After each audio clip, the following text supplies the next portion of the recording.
अस्सलाम वालेकुम। मैं तालिब सुबहानी मास्टर हज ट्रेनर एक बार फिर आपका इस नई वीडियो में खैर मकदम करता हूँ। देखिए, इस वक्त थोड़ा सा पैनिक है। हाजियों के सवाल बहुत ज़्यादा आ रहे हैं कि जो मौजूदा हालात हैं जंग को लेकर, उससे क्या हज पर कोई असर पड़ेगा या नहीं पड़ेगा। तो देखिए, एक चीज़ आप अच्छे से समझ लीजिए, अभी हज में 3 महीने का वक्त है, अभी बहुत टाइम है, इसलिए आपको पैनिक होने की ज़रूरत नहीं है।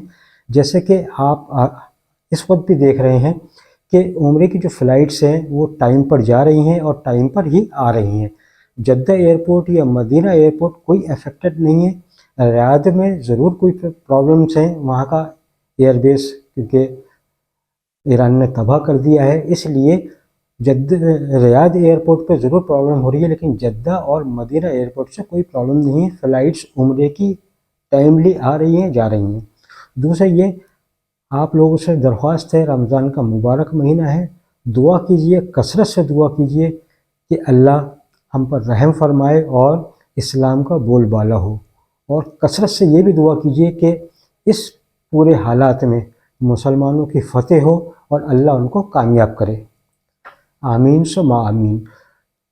तो इसको लेकर मैं एक आपको अपडेट दे दूं कि देखिए, ये एक रूटीन होता है। अगर आपके स्टेटस पे ये आता है कि आपकी फ़्लाइट रीशेड्यूल कर दी गई है, तो आप ये मत पैनिक होइएगा कि आपकी फ़्लाइट्स इस जो मौजूदा हालात हैं इसकी वजह से कोई असर पड़ा है। ये हर साल का रूटीन होता है और ये एक नॉर्मली प्रोसेस है कि कुछ फ़्लाइट्स यानी कि 1,22,518 हाजी हैं, तो उसमें से 3-4 हज़ार लोगों की फ़्लाइट्स अक्सर रीशेड्यूल होती हैं। उसकी वजह यह है कि कुछ फ़्लाइट्स ऐसी होती हैं जो हज कमेटी के जो लोग होते हैं उनको भेजा जाता है, तो हाजियों को उसमें से निकाल कर दूसरी फ़्लाइट दी जाती है। ये एक रूटीन है, इससे इस जंग को या इस हालात को जोड़कर मत देखिएगा। दूसरी बात मैं आपको ये बता दूं कि अभी बहुत टाइम है, इंशाअल्लाह आपकी फ़्लाइट्स वक्त पे जाएंगी, वक्त पे आएंगी। लास्ट ईयर भी इस तरह की प्रॉब्लम्स हुई थी कुछ जंग को लेकर, तो वहाँ भी फ़्लाइट रीशेड्यूल हुई थी, लेकिन फ़्लाइट्स नहीं रुकी थी, टाइमली फ़्लाइट गई थी और सब लोगों ने अच्छे से हज किया था। आप याद कीजिए, लास्ट ईयर भी कुछ इस तरह की सिचुएशन हुई थी और उसमें कुछ फ़्लाइटें रीशेड्यूल ज़रूर हुई थी, लेकिन कैंसिल्ड कोई फ़्लाइट नहीं हुई थी। तो आप पैनिक मत होइए। बहुत सवालात आ रहे हैं कि हज पर कोई असर तो नहीं पड़ेगा। देखिए, हज मई के महीने में है और अभी मार्च चल रहा है और जंग इंशाअल्लाह बहुत जल्दी ख़त्म होने वाली है, क्योंकि दुश्मनों के हौसले बहुत पस्त हो चुके हैं। इंशाअल्लाह मुसलमानों का बोलबाला होगा, इसलिए आप फ़िक्र न करें। हज टाइमली होगा, जो वक्त है मुकर्रर उसी पर होगा और आपकी फ़्लाइट भी मुकर्ररा वक्त पर ही उड़ान भरेगी, परवाज़ भरेंगी।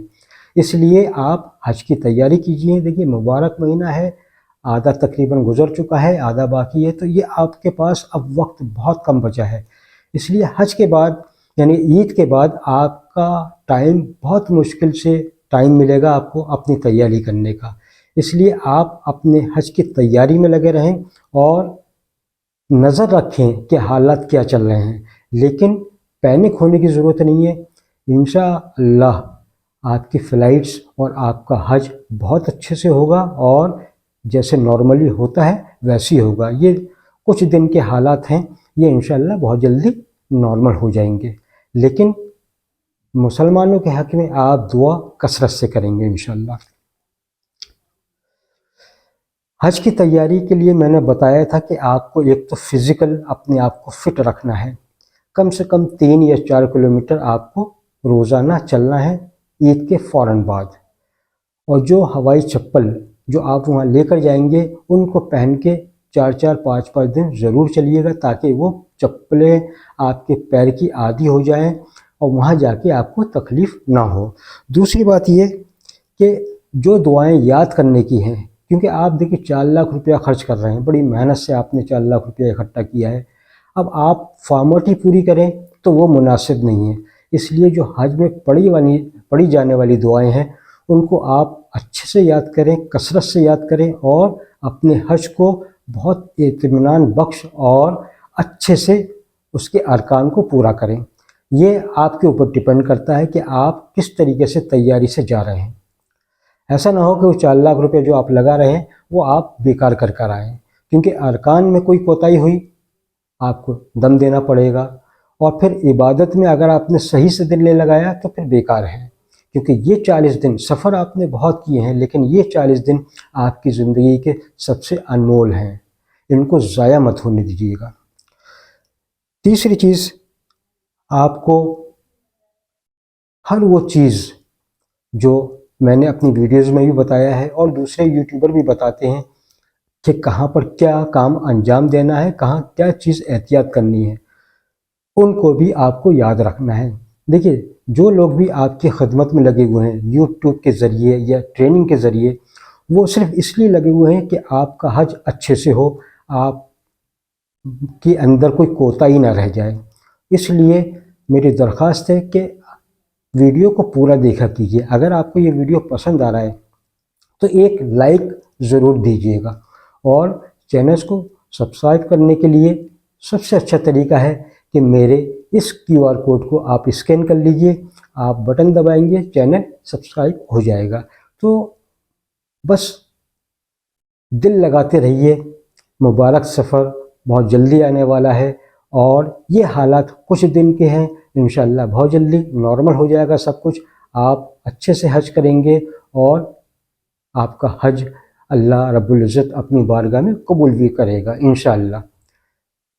ابھی تک جو محروم ہیں حج کے سفر کے لیے، یا مسجد نبوی کے یا حرم شریف کے، آپ دعا کیجئے ان کے لیے بھی کثرت سے کہ ان کو بھی جلد سے جلد دیدار نصیب فرمائے۔ پوری دنیا کے مسلمانوں کے لیے دعا کیجئے کہ سب کو ایک دوسرے کے لیے ہمدردی پیدا کر دے، ایک دوسرے کے دلوں میں درد پیدا کر دے، تاکہ ایک دوسرے کی سب حمایت کریں اور محبت کریں ایک دوسرے سے، اور کثرت سے دعا کیجیے گا۔ اور جو لوگ بیمار ہیں، اللہ ان کو بھی شفائے کاملہ عطا فرمائے، آمین ثم آمین۔ آپ بھی کمنٹ باکس میں آمین ضرور لکھتے رہیے گا۔ ابھی تک کے لیے اتنا ہی، اللہ آپ کا نگہبان۔